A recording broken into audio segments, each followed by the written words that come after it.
again, it's Glenn Walford here from franchisebuyer.com.au, and I'm at the Brisbane Franchising Business Opportunities Expo. And once again, I'm with Kate Groom from Smart Franchise and the Franchise Accountants Network. Kate, thank you for joining us again. Nice to see you again. Thank you. And you're a contributor to this special edition of Franchise Buyer, special edition number 2 that we've got out this time of the year. Now, we did an article in it, well, you wrote an article in it, should I say, not we, but we put an article in it called Looking to Buy a Franchise, 3 Questions to Ask.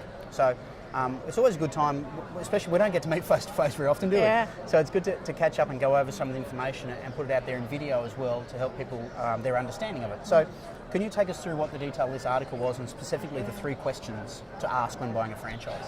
Yes, absolutely. And so we've learned that people are really interested in the money side of a business, but they often don't know quite how to ask the right questions. Yeah. We thought, well, if you're going to look at a business, what are the questions that you need to be paying attention to? So there are 3 plus 1. Yes. So maybe the article should have been 4. We've just ascertained about 1 minute ago that it should have been 4, but we'll add 1 on. Yeah. So 3 plus 1. So the 3 questions to ask are, firstly, how much is it going to cost to set up the business? Yes. It's really important to know costs, that. What does it cost to get in? And we need to know that so that we can work out whether we can afford it. Yes. So second question to ask is, what is it going to cost me to run the business every day? So every business has got running costs, car, rent, materials that you might use in the business. So what are those costs that you're going to have to find money to cover every month? And the third question then is really, how much do you need to sell to cover the costs? And what the power of that simplicity is that it helps you to then know what your sales target is to meet the expenses of the business. And we have found those 3 questions so powerful for prospective franchisees, just really clarify the money side of things.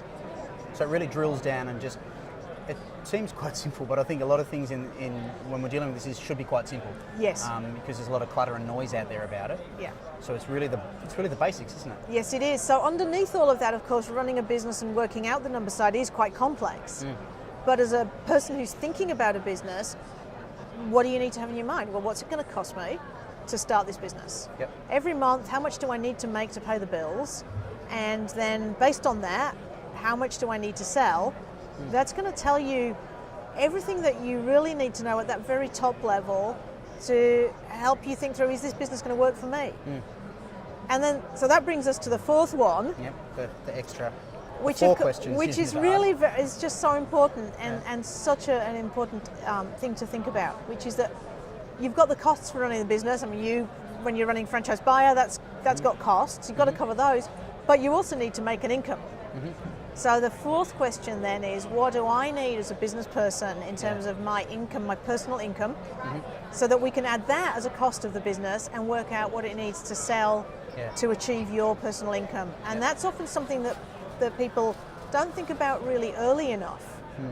So what, you think they just think about establishing the business, getting it up and running, and forget about how much they're going to pay themselves every week? Yeah, they do. So they either get into a world of a dream number and then work out the sales of the business to deliver that dream number, and we can always work out a budget to deliver whatever dream number.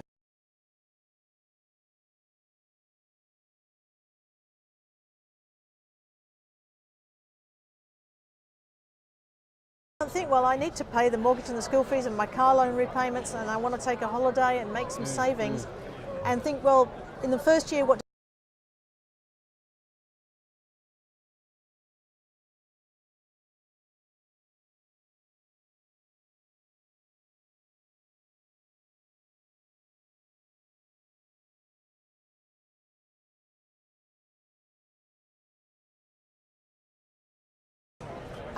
we are often asked, do you think we should buy it? Is it a good business to buy?